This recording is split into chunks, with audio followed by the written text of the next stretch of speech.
Welcome to Match Play, another installment here on California University Television. I'm Scott Majeski, once again your host here for Match Play. To my right is Clinton Logan, fresh off a week of club baseball, and Tyler Harris, who's very excited to get his cast off this week. I believe it's tomorrow, right, Tyler? It is tomorrow. I'm really excited. Not able to do a whole lot with this thing on. Probably doing more than I'm supposed to do, but nonetheless, it's coming off tomorrow. I'm excited. How you doing today, Clint? I was going to say, I don't have a cast. I don't know what we're going to talk about. Yeah, it is Earth Day. Nice day. I was out picking up some garbage. Already did my community service, so ready to do some match play. All right, well, let's get started with the girls softball team. And boy, have they been good this season. Splitting against Westchester on Saturday, Tyler. And a little troublesome. Spancake's hurt for them. Yeah, Spancake actually suffered an injury in that second game, as you all know. Alex Sagal was the first pitcher of every game, and then they bring in Spancake to bring up the second game. But she got hurt. There's a circulation issue in her arm from what I'm hearing, and there's no exact problem from what they know. They don't know the exact problem. They say right now that she might be back for regionals, which you can only hope because you really need your two starting pitchers to get you through regionals, and that's what California really has, and most teams don't have, is that good second pitcher. Usually they'll just pitch one pitcher for 2 games, and that can really hurt a team in the second game when you see teams get beat like 13-0, like how Mercyhurst did in that second game in that 2-game series. So hopefully she can come back. But the backup that they have, Haley Bichado, she's 2-0 with a .59 ERA. That's nothing to shake your head at. I think they'll be okay. Hopefully she can come back in time, though. Yeah, I think it's maybe a little bit worse than some people think. I think the team understands that it's a big hurt without having Spancake, that 1-2 punch. As you mentioned, Haley Bichada, actually 3-1 updated stats, 1.73 ERA. But I think she's a good fit in there for their team. She's had a couple appearances so far. She's got about as many strikeouts on pace, at least, as Spancake had. But the real thing is, whenever Sagal would get in trouble, or Spancake for that matter, you had that other one coming in relief sometimes just for an inning or two just to clean things up if anything went wrong. Hopefully Bichada can step up into that role. But also, I think with Haley pitching now and Spancake out, the offense is really going to have to come alive in that second game pitching behind Bichada since Spancake's not in there.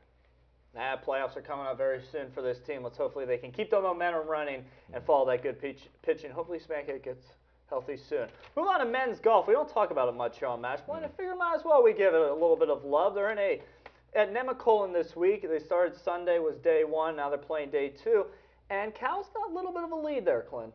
Well, one player for Cal has a little bit of a lead. Justin Neubauer currently sitting tied atop going into day 2, which is today. Unfortunately, no live stats, so we don't know where they're currently set at. We'll have to find out after the fact. But a good first day for him, shooting 70. It was a 2-under, tied for the top spot, tied with Mike Pope of Clarion, so 2 PSAC golfers there. California as a team not doing as good. I believe they're sitting in 8th right now. But great to see Neubauer atop the overall leaders. Hopefully he can hold on to it. It'd be a great thing, especially for Cal Golf. But the top 2 teams in terms of what school's going to win right now, IUP sits top. I could see Concord, though, pushing in this second day and possibly taking over the leaderboard. They got a good group of golfers, and their number 5 golfers just a couple strokes behind their 4. So I think Concord could make a push, but great for Neubauer and Cal Golf. Yeah, Concord is definitely one of those teams that you have to watch out for in this tournament if you look at the stats. Also, IUP is nothing to shake your head at either. IUP showing flexing their muscle with 2 golfers tied for 3rd right now. I think one of those 2 golfers might end up testing Neubauer and Pope. They were tied in 1st right now. But, yeah, Neubauer had a good round. I mean, shot 35s on both front and back. And then Pope, I believe, shot a 34 and a 36. But nonetheless, same result. But they played at a golf course that was actually hosted by I believe it was like the 84 Lumber Classic that was on the PGA Tour from 2003 to 2006. So it's a pretty tough course, and these young golfers are doing well on tough courses, now transferring over to a different course in Nemacolin. And hopefully, I mean, this California golfer, Neubauer, he'll be familiar with it and, keep going the way he is. He's on pace to do well. Yeah. I think he can do it. Warmer weather coming. I guess I got to get my clubs out of my closet, man, because they're collecting dust all winter long. You're not going to be shooting those 70s, though. Oh, no. Maybe 70 on the front. Maybe 70 on the front. Most likely. Saturday, hopefully warmer weather is on the horizon than it was last year for the spring game. I was there, and it was cold and windy, but it's still very entertaining for the Cal football team. Alumni come back. Your thoughts on this red-black game happening this Saturday up there at Hetner Bailey Field? Yeah, I was actually just going to mention that about the alumni, how they come back and they really treat them right. They go to Loggerheads for like a tailgating dinner or something like that, a pre-gaming dinner. And then they also have tailgating afterwards where you pay $5 to get into the game and also to be in the post-game tailgate, which is really awesome. It's nice to see the alumni come back, check out the university, see how everything's going like that. And but the big thing is for the players, as far as the player standpoint goes, is the ability to play. A lot of people that don't get to play throughout the season, this is their chance to shine, to see how much improvement that they're making in the gym and through the off season. And then some players that actually do play throughout the season playing this, but you often see players like I believe Cody Cook didn't play last year, and you're going to see some players who don't want to play, that don't want to get injured, just relax, take the time. So, I mean, it's just a great experience for these younger guys. It lets them really step up and show their abilities. Absolutely, and it's going to be a great environment. I'm hoping to get out there Saturday as well. I've actually never seen one of the spring games so far here at Cal, so I definitely have to do it before I graduate. But I'm interested to see how this new-look defense is really going to look. Under a new coordinator, you lose Rontez Miles, you lose some players. It's switched up, too, because you have two of the best defensive ends in Darnell Harding and B.J. Stevens. Yeah. Sorry, I was losing the name there. Did you forget B.J. Stevens? You're right, I don't know how. But you have them shifting back as outside linebackers basically now, not coming off the line. So I want to see how that goes. And also the secondary, who's going to step in and fill Rontez Miles' shoes, and can Cody Schroeder be the quarterback that everyone's looking to? It's a great shot for a lot of these young players. They're going to get to show the coaches what they can do and what they need the improvement on. I'd love to see Cody Schroeder on Saturday really step up his game from what we saw last season towards the end of that, because it didn't look too sharp in those final couple games. He's put in a tough spot. Yes, he was. Well, our fan topic this week, once again, I have to bring it out from the old noodle here, because you got to Facebook us your fan topics, but we haven't gotten that yet, and that's a disappointing one. This fan topic is a real pet peeve of mine that I see when I watch Pirate games, and especially because we just had this homestand, is that people from Pittsburgh will wear Pens jerseys or Steeler jerseys at Pirate games. And I don't like that, because you don't see people wearing I've seen actually people wear Steelers jerseys at Penguins games, and that was way back when. But guys, you're going to see a baseball game. Wear the Pirate gear, right, Clint? I understand where your pet peeve comes in here, but I'm actually going to kind of disagree with you. Okay. Because the reasoning for this is, some people may not own a Pirates jersey. They should have a shirt. At least go to a Friday game, get a free shirt Friday. But what I'm saying is, some people, they have a jersey. It's a Steelers jersey. What you're representing is the city. You're representing Pittsburgh. It's the same as if you were to go to Boston this past week and you go to a Red Sox game and all you have, well, we'll switch it. You go to a Bruins game and all you have is a Red Sox jersey. You don't want to wear a big winner hockey jersey to an outside baseball game. But it's the same thing. Boston proud, Pittsburgh proud. People are just representing. The one pet peeve I have, if anything, from the recent home games, vuvuzelas. Turn the crowd mic off, Root Sports or whoever's doing the game. I literally get headaches just watching, and I have to turn it off. I was actually at the game on Saturday, so I saw what you mean. There were a lot of people in Pens jerseys representing their team playing Boston that day. I can see where you're coming from. I can see where the frustration is, like really buy a shirt. And you say, Clint, free T-shirt Fridays, but that's for people who aren't my size. See, they don't make T-shirts my size for free T-shirt Fridays. So we don't have that luxury of getting that free T-shirt, Clint. But nonetheless, you can still go down to the strip district and buy an $8 T-shirt. It's not that hard. Because actually that's what I did. I had to buy a new shirt with me because I didn't have a Pirate shirt with me down here at college. Nonetheless, it's a pet peeve, I guess, of mine. Not really, though. It doesn't bother me. At least you're representing, your team, one of your teams, one of your city teams. I just get frustrated by it. That's all. Next year, if I go to a Pens game, I'm wearing my Garrett Jones jersey if he hasn't been traded yet. I want to see what kind of reaction I get from the fans. You'll definitely be one of the first to ever do it. I've never seen a Pirates jersey at a Pens game, so you'd be the first. I've never seen a Pirates jersey at a Steeler game either. So you'd be the first. You see a lot of Steelers ones at Power games, though. Yeah, you do. You're the only true fan, buddy. Well, the Power did win, and we'll get to that in our regional topics next.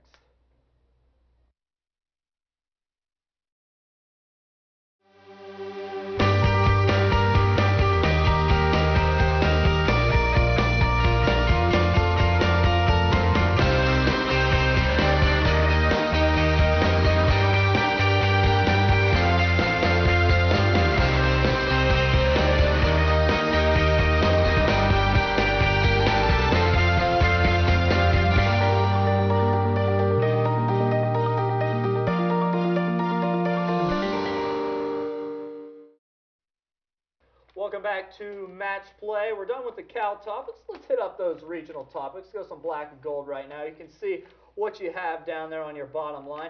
Tyler's going to get it first with our first question because it's draft time, ladies and gentlemen. In case you haven't missed it, because the NFL draft isn't really covered that well by really anybody, because no one really raids into it, right? No one really cares about this NFL draft, right? It doesn't matter too much, does it? No, not at all. It doesn't matter at all. It doesn't matter who the first pick of the draft's going to be. And I'm guessing for the Steelers, since that is our first topic. So we'll just jump right into it. Why not? The Steelers' first pick, I think, is going to be outside linebacker Jarvis Jones from Georgia. He had such an impressive season last year with 14.5 sacks, 86 tackles, if I'm not mistaken. One interception for 21 yards, which was pretty cool. I mean, you don't see linebackers always get an interception. But nonetheless, 7 forced fumbles as well. I mean, he'd be that nice filler, on defense that we need. We're in need of a linebacker, and that'd be a nice filler. He plays Steelers football, really. If you watch his highlight tape and you watch what he's done all season, he plays such good defensive football. He's a guy that you want on your team. Now, another person that we could look forward to is maybe Keenan Allen from, I believe, actually I have it written down here, from California, Berkeley, University of California. So, I mean, I would just have to say Jarvis Jones. He's the one I'm looking at. I think that's the player that a lot of people are projecting the Steelers are going to go with, especially losing James Harrison. So you're trying to fill the void in for him, someone who can come in and create turnovers, whether it's from that outside linebacker position. Maybe they move him out to the line off the defensive end. Who knows where he could go or how he can move into that Steelers defense. But it would be a good pickup for them. He has had some health concerns, but he is a fast player from what people have been saying, and he had a pretty good combine showing. So Jarvis Jones would be a good pickup. This team's also been talked about needing some wide receiver help. So Cordarrelle Patterson, I think, from Tennessee would be a good fit. Also, if they're looking running back, Monte Ball is going to be late in that first round too. So I wouldn't be surprised if the Steelers come in here and trade back. If they can get some more second or third round picks in this draft, push back. They're not going to be pushing for any player right up there around, I think it's the 19th pick. So they can push back some into the draft. I'd expect that to happen. But any of those, I think Jones, as you mentioned, or wide receiver Patterson. Let's see how it all unfolds this weekend, because the draft can be a little bit crazy and wacky up there, but it's always a cool thing to watch out for, and hopefully Rontez Miles from California gets drafted. Absolutely. Moving on to the Buccos, 7-2, ladies and gentlemen, on this homestand against 3 playoff teams, sweeping the Reds, splitting with the Cardinals, and taking 3 out of 4 from the Braves. What? Is this too early to read onto this team, Clint? I do think it's too early, but, I mean, hats off to the Pirates first off, taking 3 of 4 from the Braves. No one thought they'd even take 1. I mean, there was a SportsCenter poll going around saying, will the Braves win streak continue? This was before they lost their Royals, but people were saying they were going to get swept. Pirates may take 1. To take 3 out of 4 from them, a fantastic series first off from them. Some great young pitching, too, coming up for the Pirates. I think it's still a little bit early to get too excited, and trust me, Pirates fans have seen this the last 2 years now. Kind of good starts, great middle of the season, and it just falls apart after. We're going to have to wait to see. I want to see some of these pitchers get healthy and come back up. See if this hitting continues. Starling Marte's on a tear. He did go 0 for 5 with the golden sombrero. I believe it was game 2, but bounced back well, and the team looked good there at PNC Park. Great for them to be playing so well at home. Yeah, it was a great series for the Pirates, and it really started when Wandy came back off that, coming back off that one-day injury, and he just tore it up. And then again, Locke playing that second game, I believe it was in the series. And then the third, the game I went to was McDonald against Maholm, and that was interesting because I thought Maholm was really going to tear us apart, but J-Mac came out and struck out the side in the first, struck out both Uptons and Hayward. He really I mean, that play just got absolutely crazy after he pitched out the side. But it's great to see the potential that the Pirates have, and that's really what we're starting to see. So we know that they can do it, and they're doing it with, I mean, I wouldn't say a beat-up roster, but you didn't have Alvarez start in that Saturday game, and they did pretty well without him. And that you're seeing what their potential is, and all, and that they can do it. So we should expect that later in the season, but it's hard to say. As you said, Clint, we're at that point now where us Pirates fans, we've seen it happen, but then fall apart. Hopefully, it's not the same thing. It's just hard. It's hard. It's too early to tell. It's too early to tell for him and for McDonald. Oh, yes. Exactly. So. They have a 10-game road trip coming up, 4 against the Phils, 3 against the Cardinals, and then 3 against Milwaukee, the House of Horrors. Let's see how that happens for the end of April. Moving on now, we got some Penguins to talk about, and they've been playing pretty well in these past couple months, getting ready for playoffs, the playoff push, ladies and gentlemen. They got that number 1 seed. Now, who are they going to play, Tyler, as the number 8 seed? Yeah, that's really where it's going to come down to is where's that first-round matchup going to be, because we've struggled in the past with first-round matchups. I think it's going to be Ottawa. They have a tough schedule coming up, and the reason why I say Ottawa, they're sitting in the 7th seed right now, but I think they can only go 1-3 in these last 4 games. 1-2, or rather. I was going to say one out of 3 games. I think they're going to lose definitely 2 of their games, and they're going to fall behind the New York Rangers, who's going to move up to the 7th spot. Winnipeg's there in the 9 seed, but they have a tough schedule coming up too, and I don't think they can seek their way up there past Ottawa. Idealistically, for the Pens, I would say you want to play the New York Islanders. We don't match up well against them in the regular season, but they haven't been in the postseason. So I think it's where we can take advantage of them and probably sweep them, I think, and maybe only give up 1 game. Plus, Tavares is still hurt, if I'm not mistaken. He's been injury-prone all year. Well, it's tough to see who exactly they're going to go up against. There's still a 3-point swing right now between that last place, between the New York Rangers right now and the Winnipeg Jets. So it's tough to say who they're going to go. I like your pick, though. I think it's Ottawa. They do have 4 games remaining, the one being against the Penguins to start. I think they're going to go 1-3 as well. They have to face Boston, Washington, the Pens, and Philadelphia. I think they only beat Philadelphia. So if they still stay there, who knows? Winnipeg's going to have to lose a couple. But I think, in my opinion, ideally, you'd rather face Ottawa. I think they match up better against Ottawa. It's been a little shaky so far between them and the Islanders. They've had the better of it, but sometimes the Islanders can catch you off guard. And you definitely don't want to play the Rangers, who are deadly, especially leading after 2 periods so far this season. It's going to be tough, but I think they'd rather face Ottawa. Yeah, you definitely don't want to see Henrik Lundqvist in the playoffs. No. I mean, he's just an animal. He really is an animal. So I think Ottawa's going to be the safe pick. I'm glad you agree with me. I think Ottawa's definitely that pick. All right, well, we move on to the other team that plays in the Consol Energy Center, and ladies and gentlemen, they got a win. They went down to New Orleans and won 46-43 over the New Orleans Hooters. Yes, a high-scoring affair in arena football. Unfortunately, we talked about this last week, and the question was, when are they going to get their first win? And I said it wouldn't happen until my birthday. Apparently, my birthday came early because it just happened. I said New Orleans could be a team that they could beat. I was thinking, if anything, it may come against Orlando, which will be 2 weeks from now. Hats off to them, though. I think that's a great win, especially it's still early in the season a little bit. And I could definitely give them some momentum. The big thing was the offense got going, and that's what really needed to happen, especially for this Pittsburgh Power team. Now, can they sustain it? Will they continue to win games? It's going to be tough to say. They face a tough San Antonio team this coming week. I think that's a loss. They face Orlando after that. I think they could win that game against Orlando, and then you draw the Philadelphia Soul, and that's definitely a loss I'll write down on the paper. So 1-2 in the next couple, but good for them getting their first win. Yeah, it's nice to see a team like that that's been struggling all year get their first win finally, especially how bad they've been struggling on offense and on defense also. Just all around, just not a good team. Defense really didn't step up as much, very much as you saw. I mean, they scored 46 points. That's about where they've been letting up all year, a little bit less, but against better teams.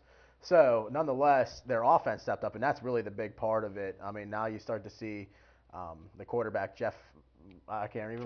Jordan Jefferson. I always get messed up on the name because it's like first and last name kind of thing. Yeah, it can be the first and last name. Just call him JJ, Jordan Jefferson. That's a good point. JJ. Yeah, I'll call him JJ. So JJ stepped it up and stepped it up well, was able to find his receivers better, and just everything just flowed much better in that game. So it's nice to see the first win. Will the streak continue? No. Maybe 1 or 2 more wins in this year, but that's about all you can expect. 46-43 isn't a high-scoring affair at all in arena football. I still think this team needs to find that offense. It's more points than they've made have had all season. It is a lot more points than they had all season. Well, we move on to the national topics. We go coast to coast next here on Match Play.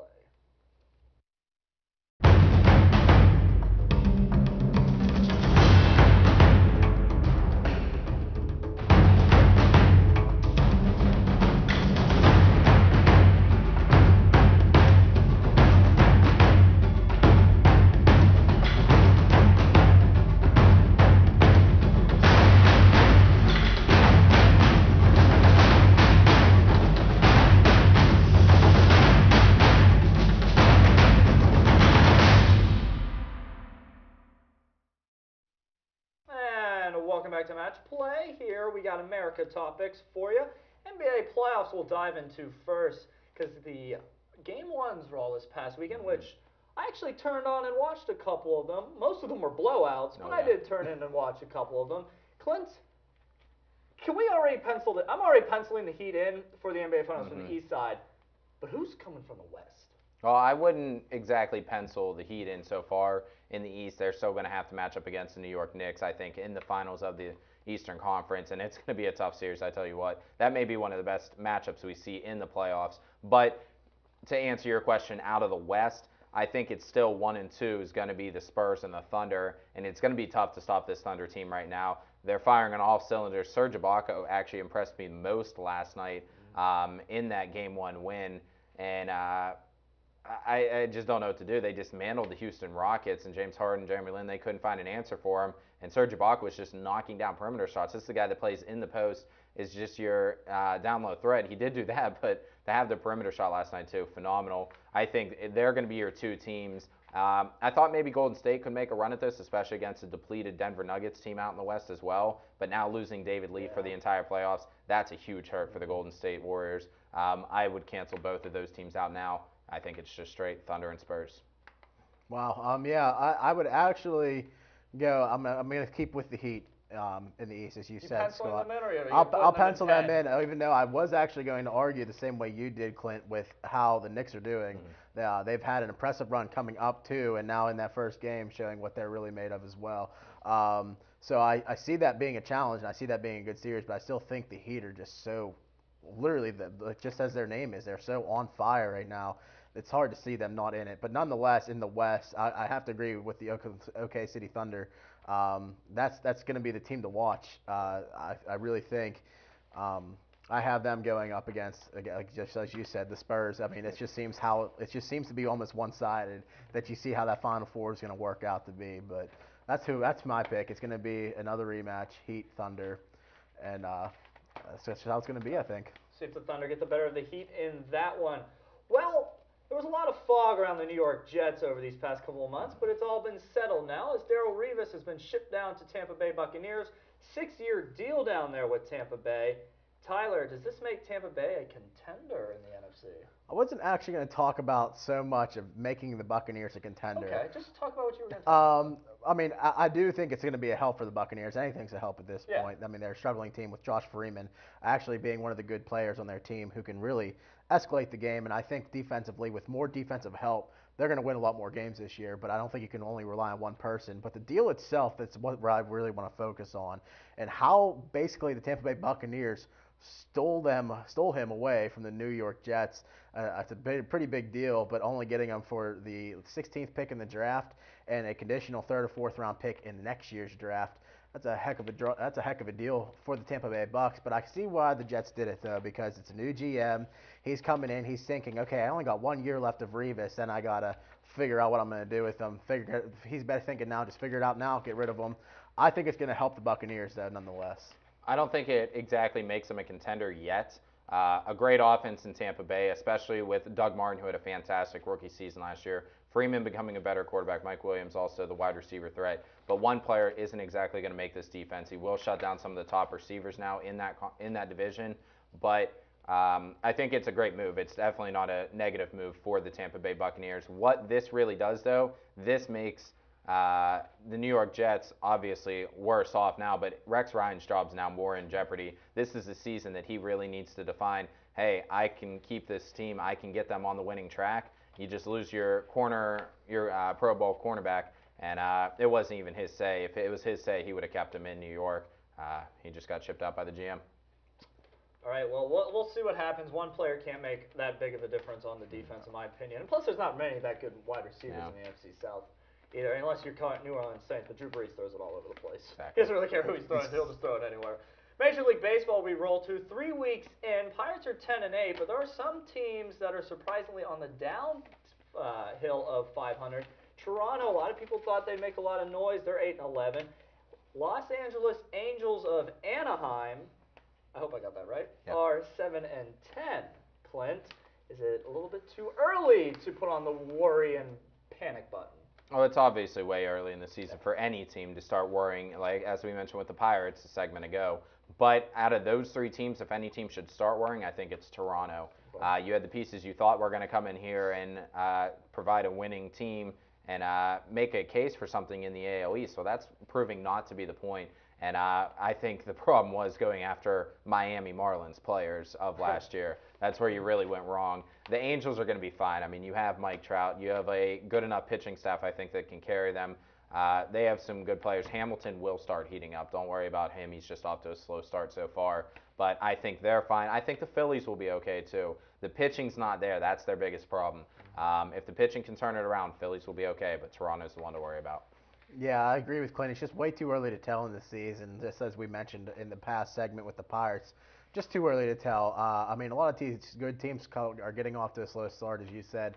And my focus was on the Philadelphia Phillies, on how they beat the Miami Marlins in 2-1 in the 3-game series, and they turn around and get swept by the Cincinnati Reds, which is a very talented team that's coming off to a pretty hot start also.